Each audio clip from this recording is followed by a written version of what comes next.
Dear people watching and listening, Assalamu alaikum. Kindly like and share this video and subscribe to my YouTube channel. Please support my channel by contributing to my Patreon account so that I can continue making the audiobook series. Strangely enough, justice was done to Uqba by the man least qualified to do so, a man cursed by much of the Muslim world as the embodiment of evil. This was Yazid, son of Muawiyah, known as the villain of Karbala.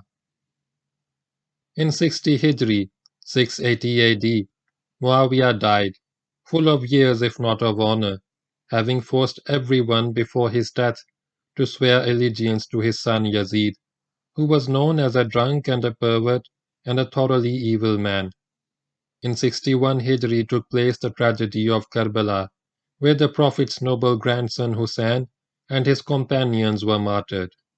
In the same year, Yazid reappointed Uqba as governor of Africa and separated this province from Egypt.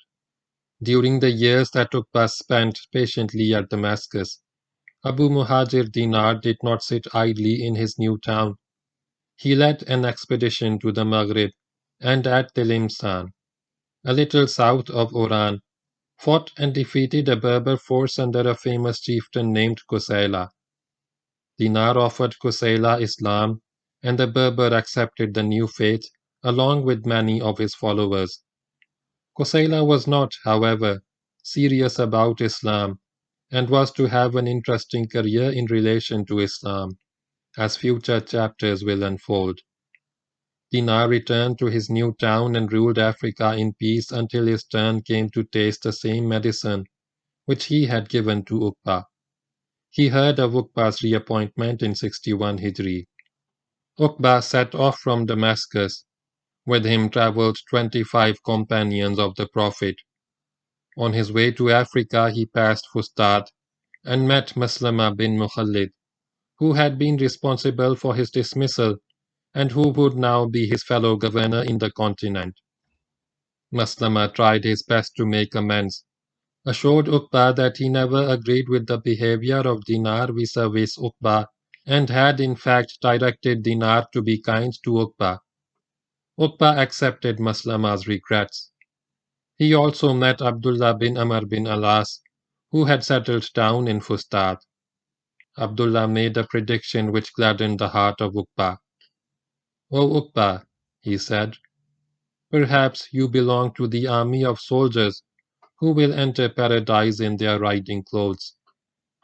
This had reference to a prophecy made by Prophet Muhammad sallallahu alaihi wasallam regarding some of his followers who would die in battle and go to paradise in the clothes in which they traveled, fought, and died.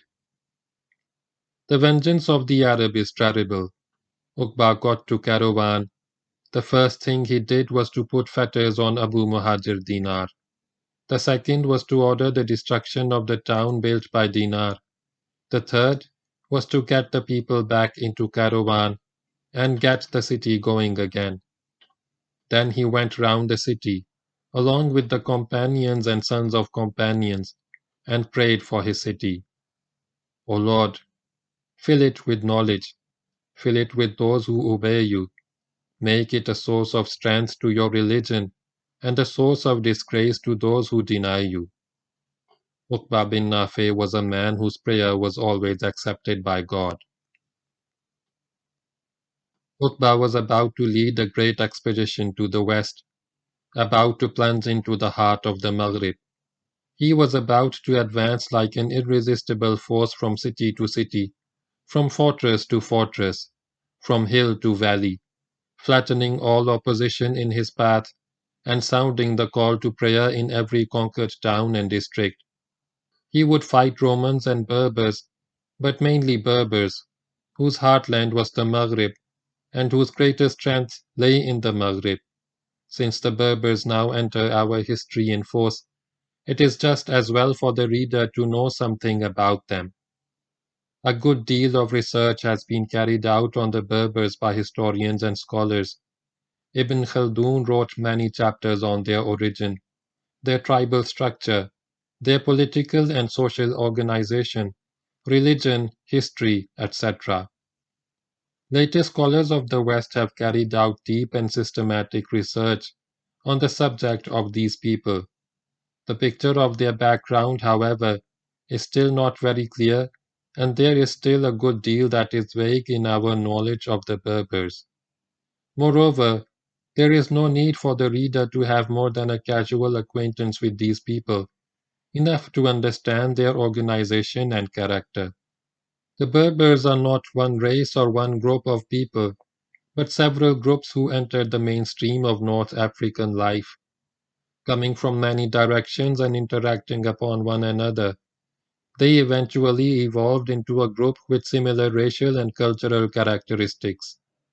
The group in time became the largest one inhabiting the northern zone of Africa from western Egypt to the Atlantic, populating the modern countries of Libya, Tunisia, Algeria, Morocco, and present-day Mauritania.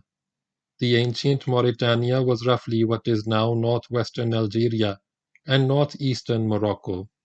Originally, it appears, the Berbers were an oceanic people. They came from Crete, Cyprus, or Asia Minor, perhaps even from parts of Greece. They came to Palestine as a maritime nation and invaded Canaan in about the 12th century BC. They were the Philistines of the Bible. Eventually, the conflict between them and the Semites culminated in a battle between King David and Goliath, the gigantic king of the Philistines. Goliath was slain in single combat by David in his battle, which took place in the early part of the 10th century BC, and as a result of their defeat, the Philistines were forced to move out of the land.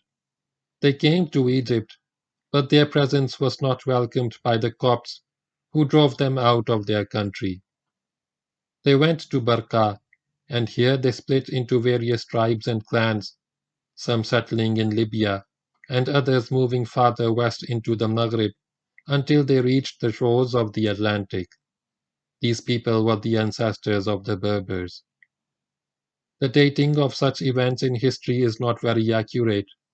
Either the Berbers came in contact with the Greeks and Romans in North Africa, or the Greeks and Romans came in contact with the Berbers in North Africa. The Greeks first appeared in Libya in the 6th century BC, but even before the Berbers got to North Africa, there were European peoples living in the region who fused and became one with the newcomers. In later centuries, the Berbers fought the Romans, won some battles tactically but lost most wars strategically, and submitted to Roman rule. It came to be understood that the coastal cities and valleys would belong to the Romans, the mountains and the deserts to the Berbers. The Berbers are of Eurasian stock. They have Caucasoid features with brunette pigmentation. They are often fair and blonde, especially in the mountains of the Maghreb. At one time, they spoke a Hamitic language, which has come down to the present-day Berber language spoken in its various dialects from the Siwa oasis in western Egypt to the Atlantic Ocean and from the river Niger to the Mediterranean Sea.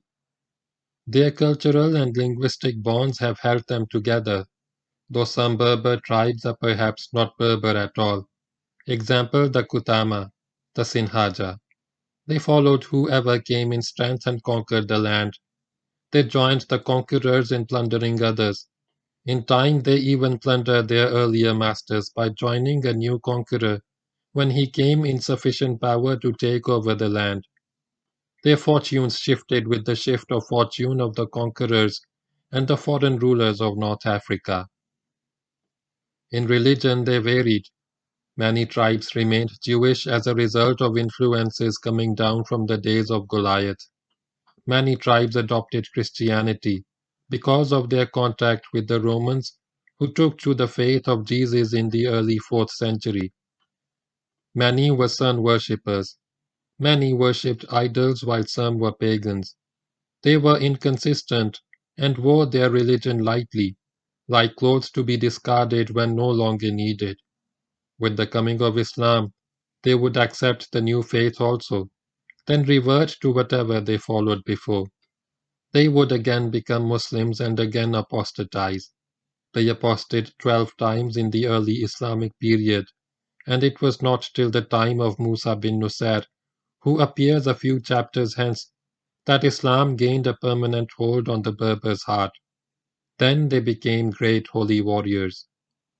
Their name came from their contact with the Arabs.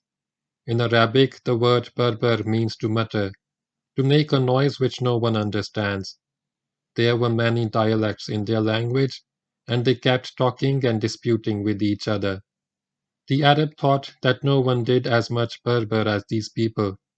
The name stuck, Berber, or as now spelt in English, Berber. They were a brave people, warlike and chivalrous, with intense tribal loyalties.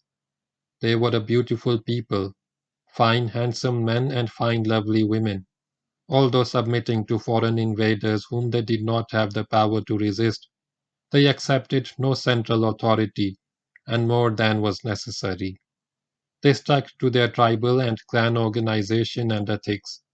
They followed blindly their tribal chiefs, who were kings and generals, ruling them in peace and leading them in war. This, then, was the nation of Berbers against whom Uqba bin Nafe made war as he launched his invasion of the Maghreb. End of chapter.